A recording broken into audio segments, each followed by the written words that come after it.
Ni Ruto Kogikeria bana siasa abagendete korenta ogoturubania ase Chisemi nigaene kiuna nigabwatukire CHIBIRIONI 44 ekyo kireike maiga ye chisukuru kuigurwa oigo nigaene kiuna eserikali nigo yaenekire okorikwa kwa borokia baisaine obwagachi bwebirasi bwakorekanire naboigo aborokiwa benyorere amabaga weikerano.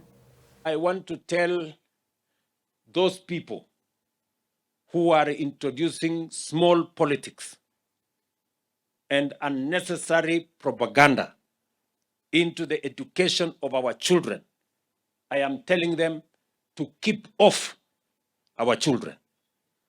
Watu ambao wako na siasa fitina ndogo ndogo, madalali wa siasa ya bure, wanataka kuingiza watoto wetu kwa mambo ya siasa ambayo haina maana.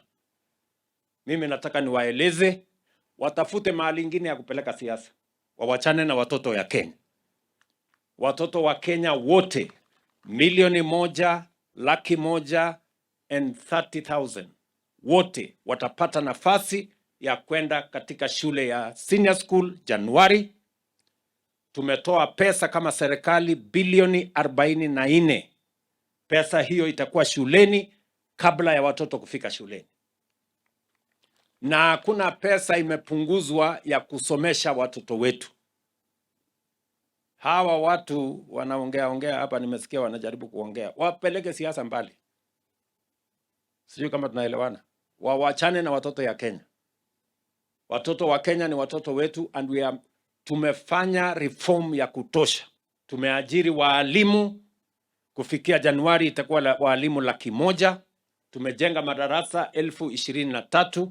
Tutakamilisha mahabara ama laboratories 1,600 kufikia mwezi wa 3 mwaka huu.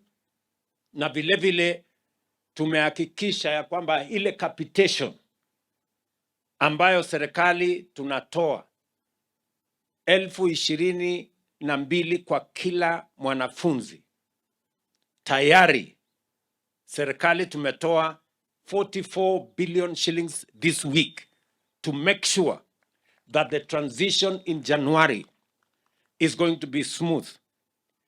There will be resources in our schools. Pesa itakuwa shuleni kabla ya watoto kufika shuleni. Pesa ya kuwasomesha.